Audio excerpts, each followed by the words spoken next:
Hi friends, இந்த வீடியோவில் MyBatis framework வந்து எப்படி ஒர்க் ஆகுதுன்னு பார்ப்போம். அது எதுக்காக யூஸ் பண்ணுறாங்கன்னு பார்ப்போம். அதனோட பெனிஃபிட்ஸ் என்னென்னு பார்ப்போம். ஓகே, ஸோ MyBatis வந்து ஒரு பர்சிஸ்டன்ட் ஃப்ரேம்ஒர்க், அப்படி இல்லைன்னா ORM சொல்லுவாங்க, ஆப்ஜெக்ட் ரிலேஷனல் மேப்பிங் சொல்லுவாங்க. அது எதுக்கெல்லாம் யூஸ் பண்ணுறாங்கன்னா கஸ்டம் சீக்வல், அதுக்கப்புறம் வந்து store procedures and advance mappings. So இப்போ இந்த டயக்ராம் பார்த்தீங்கன்னா உங்களுக்கு புரியும். ஃபார் எக்ஸாம்பிள், உங்களுடைய ஒரு அப்ளிகேஷன் இருக்குது, ஒரு சாஃப்ட்வேர் அப்ளிகேஷன் நீங்கள் ரெடி பண்ணிகிட்ருக்கீங்க. அதில் வந்து சில பிஸ்னஸ் ஆப்ஜெக்ட்ஸ் இருக்குது, பிஸ்னஸ் இல்லை டொமைன் என்டிட்டிஸ் இருக்குது. அது வந்து நீங்கள் வந்து ஒரு டேட்டா பேஸோட இன்ட்ராக்ட் பண்ணுறீங்க. ஃபார் எக்ஸாம்பிள், நீங்கள் வந்து க்ரியேட் பண்ணணும், ஒரு மொபைல் ஆப்ஜெக்ட்டை க்ரியேட் பண்ணணும், இல்லை ஒரு எம்ப்ளாய் ஆப்ஜெக்ட்டை க்ரியேட் பண்ணணும், டெலீட் பண்ணணும், அப்டேட் பண்ணணும். அப்படின்னா நீங்கள் வந்து JDBC யூஸ் பண்ணி டேட்டா பேஸை query பண்ணணும். அதுக்கப்புறம் query பண்ண பிறகு வந்த ரிசல்ட்ஸை பார்ஸ் பண்ணி அதுக்கப்புறம் உங்களுடைய டொமைன் ஆப்ஜெக்டாக அதை கன்வெர்ட் பண்ணணும். நீங்கள் ஹைபர்நெட்டில் ஒர்க் பண்ணி தான் உங்களுக்கு தெரியும். இதுவும் வந்து ஒரு ஹைபர்நெட் போல் ஒரு ஒரு சிமிலரான ஒரு ஃப்ரேம்ஒர்க் தான், ஆப்ஜெக்ட் ரிலேஷன் மேப்பிங் ஃப்ரேம்ஒர்க் தான் இதுவும். ஸோ இது நமக்காக எந்த இடத்துல உதவி செய்யுதுன்னா, நம்மளோட அப்ளிகேஷன்லேருந்து டேட்டா பேஸோடு நம்ம இன்ட்ராக்ட் பண்ணும்போது அந்த டாவோ லேயரை வந்து இது ஃபுல்லாக ரேப்பர் மாதிரி பிஹேவ் பண்ணுது. இப்போ நான் வந்து டேட்டா பேஸ்குள்ளே இன்ட்ராக்ட் பண்ணும்போதெல்லாம், நான் வந்து இபாட்டிஸ் கூட இன்ட்ராக்ட் பண்ணும்போது அது வந்து சீக்வல் query எக்ஸிக்யூட் பண்ணும். அதுக்கப்புறம் சீக்வல் queryயோட ரிசல்ட்டை வந்து எக்ஸ்ட்ராக்ட் பண்ணி எனக்கு டொமைன் ஆப்ஜெக்ட்ஸாக ப்ரிப்பேர் பண்ணி எனக்கு கொடுக்கும். ஓகே, ஸோ இது ஒரு மிடில் மேன் மாதிரி இருக்கும். என்னுடைய அப்ளிகேஷனுக்கும் டேட்டா பேஸ்க்கும் நடுவில் இருந்து எனக்கு அழகாக இந்த சீக்வல் query எக்ஸிக்யூட் பண்ணி எனக்கு டொமைன் ஆப்ஜெக்ட்ஸாக கன்வெர்ட் பண்ணி கொடுக்கும். அதனால் நான் என்ன பெனிஃபிட் அப்படின்னு நீங்கள் எனக்கு கேட்கலாம். என்ன பெனிஃபிட்னால், நம்ம வந்து இந்த JDBC கோடையும் மேனுவல் செட்டிங்ஸ் ஆஃப் பேராமீட்டர்ஸ், நம்மளே வந்து இந்த பேராமீட்டர் செட் பண்ணுறது, எக்ஸ்ட்ராக்ட் பண்ணுறது, இது எல்லாத்தையும் நம்ம அவாய்ட் பண்ணிடலாம். இப்போ நீங்கள் கோடை காமிக்கிறேன் பாருங்கள், அப்போ உங்களுக்கு ஈஸியாக புரியும். எவ்வளோ வந்து ஒரு டேட்டாபேஸ் கூட பேசி அதுக்கிட்ட இருந்த டேட்டாபேஸ் கிட்ட இருந்து இந்த வேல்யூஸை எடுத்து நம்மளுடைய போஜரை வந்து செட் பண்ணி கொடுக்குதுன்னு பாருங்கள், அப்போ உங்களுக்கு ஈஸியாக புரியும்.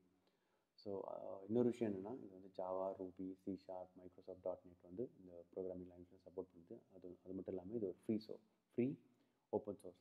ஓகே, ஸோ இப்போ நம்ம வந்து ஒரு டெமோ ப்ராஜெக்டில் படிவோம். ரொம்ப சின்ன ப்ராஜெக்ட் தான், ஜஸ்ட் எக்ஸ்ப்ளனேஷன் உங்களுக்கு வந்து புரிஞ்சுக்கிறதுக்காக இந்த ப்ரோக்ராம் எழுதியிருக்கேன். ஸோ இது வந்து ஒரு simple spring boot Maven project. இதில் பார்த்தீங்கன்னா நான் MyBatis வந்து நான் ஆட் பண்ணியிருக்கிறேன். ஸோ இந்த ஜார் தான் நமக்கு வந்து டேட்டாபேஸ் கிட்ட பேசி நமக்கு கேட்குற query எக்ஸிக்யூட் பண்ணி அதுக்கப்புறம் அதனுடைய ரிசல்ட்டை நமக்கு ஒரு போஜோ ஆப்ஜெக்டாக கொடுக்குது. ஓகே, ஸோ இப்போ நம்ம கோடுக்குள்ளே போயிடலாம். இங்கே பார்த்தீங்கன்னா இதுதான் என்னுடைய போஜோ ஆப்ஜெக்ட், அதாவது என்னுடைய பிஸ்னஸ் லாஜிக்கு தேவையான ஒரு ஜாவா ஆப்ஜெக்ட்.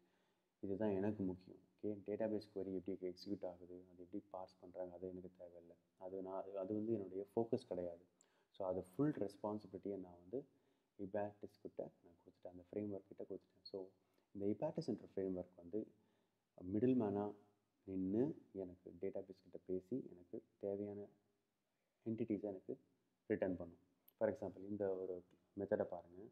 ஜஸ்ட் நான் என்ன query வேணுன்றதை எழுதிட்டேன். இதை நான் எக்ஸிக்யூட் பண்ணல, இதை வந்து இதனோட ரிசல்ட்டை நான் வந்து பார்ஸ் பண்ணல, நான் எதுவுமே பண்ணல. ஓகே, ஸோ இந்த மெத்தடை மட்டும்தான் நான் கால் பண்ணேன். இந்த மெத்தடை கால் பண்ணும்போது இந்த இபாட்டிஸ் ஃப்ரேம்ஒர்க் இந்த ஜார் ஃபைல் என்ன பண்ணுது, டேட்டாபேஸ் கிட்ட பேசி அதோட ரிசல்ட்ஸை எடுத்து இந்த அழகாக இந்த மொபைல்ன்ற இந்த போஜோக்குள்ளே எல்லா ஆட்ரிபியூட்ஸும் ஃபில் பண்ணி எனக்கு லிஸ்ட்டாக கொடுத்துருது. ஸோ இதே மாதிரி தான் மற்ற மெத்தட்ஸும். ஓகே, டெலீட் பண்ணுறது எப்படின்னா, ஃபைன் பண்ணுறது, அப்புறம் அப்டேட் பண்ணுறது, இது எல்லாமே வந்து நமக்காக இபாட்டிஸ் பண்ணி கொடுக்குது. அதனால தான் இது வந்து ஆப்ஜெக்ட் ரிலேஷனல் மேப்பிங் சொல்கிறாங்க. ஸோ இந்த ப்ரோக்ராமை நம்ம வந்து டீபக் பண்ணி பார்ப்போம்.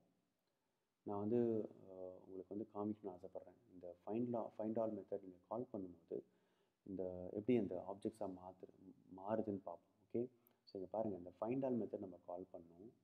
ஸோ இபாட்டிஸ் நமக்காக அழகாக இந்த ஆப்ஜெக்ட்ஸாக கன்வெர்ட் பண்ணி கொடுத்துச்சு. ஸோ இந்த நேரத்தில் என்ன நடக்குதுன்னா, இந்த ரெப்பாசிட்டரி வந்து இங்கே நம்ம ஆட்டோவர் பண்ணியிருக்கிறோம். ஓகே, ஸோ டேட்டாபேஸ் கிட்ட நான் H2 டேட்டாபேஸ் யூஸ் பண்ணியிருக்கிறேன். இந்த H2 டேட்டாபேஸ் டேபிளில் வந்து query பண்ணி அந்த ரிசல்ட்ஸை வந்து இந்த 3 ஆப்ஜெக்ட்ஸும் க்ரியேட் பண்ணி இந்த ஆட்ரிபியூட்ஸ் எல்லாம் செட் பண்ணி நமக்கு ஒரு லிஸ்ட்டாக கொடுத்துருக்கு. ஸோ இதுதான் வந்து இப்போ நான் இந்த ப்ரோக்ராம் ரன் பண்ணும்போது எனக்கு நடந்த விஷயம். இப்போ இதை நம்ம ஃபுல்லாக ரன் பண்ணிவிட்டு டேட்டாபேஸும் உங்களுக்கு நான் காமிக்கணும்னு ஆசைப்பட்றேன், இந்த H2 டேட்டாபேஸை. ஸோ அதை ரன் பண்ணிங்கன்னா திருப்பி கனெக்ட் பண்ணி, இது ஒரு சிம்பிள் H2 டேட்டாபேஸ். ஒரு டேபிள் வித் 4 காலம்ஸ் இருக்குது. கிளிக் பண்ணிங்கன்னா இது பார்த்திங்கன்னா ஒரு 3 ரோஸ் இருக்குது இந்த டேபிளில். இந்த மொபைல்ன்ற டேபிளில் 3 ரோஸ் இருக்குது. இதுதான் இனிஷியல் என்ட்ரி. இதை நம்ம இபாட்டிஸ் யூஸ் பண்ணி குவெரி பண்ணியிருக்கோம். ஓகே, இதுதான் பார்த்திங்கன்னா இந்த 3 ரோஸ் இங்கே டிஸ்பிளே இருக்குது. கன்சோலில் பார்த்திங்கன்னா தெரியும். ஸோ இங்கே பார்த்திங்கன்னா 3 ரோஸ் வந்திருக்கு. ஓகே, ஸோ டேட்டா சீக்வல் அப்புறம் ஸ்கீமா சீக்வல். ஸ்கீமா சீக்வல் வந்து இந்த அப்ளிகேஷன் ரன் பண்ணும்போது இனிஷியலாக ஒரு டேபிளை க்ரியேட் பண்ணணும். அதுக்கப்புறம் டேட்டா சீக்வல்ன்றது எதுக்காகனா அந்த டேபிள் க்ரியேட் பண்ண டேபிளில் சில டிஃபால்ட் என்ட்ரிஸை க்ரியேட் பண்ணுறதுக்காக இந்த சீக்வல் ஃபைல் இருக்குது. ஓகே, ஸோ இதுதான் வந்து பேசிக்காக இபாட்டிஸ் நமக்கு ஹெல்ப் பண்ணுற ஒரு விஷயம். ஸோ இந்த கோடோடைய கிட்டபோட லிங்க்கை வந்து நான் உங்களுக்கு டிஸ்கிரிப்ஷனில் போடுறேன். நீங்கள் வந்து அதை டவுன்லோட் பண்ணி க்ளோன் பண்ணி நீங்களும் ட்ரை பண்ணி பாருங்கள். இந்த மெத்தட்ஸ் வந்து டிஃப்ரெண்ட்டாக ட்ரை பண்ணி பாருங்கள். அப்புறம் மேபி இன்னொரு புதுசாக ஒரு ஆப்ஜெக்டை க்ரியேட் பண்ணி ஜஸ்ட் இந்த இபாட்டிஸ் எப்படி ஒர்க் ஆகுதுன்னு சொல்லி செக் பண்ணி பாருங்கள். ஓகே,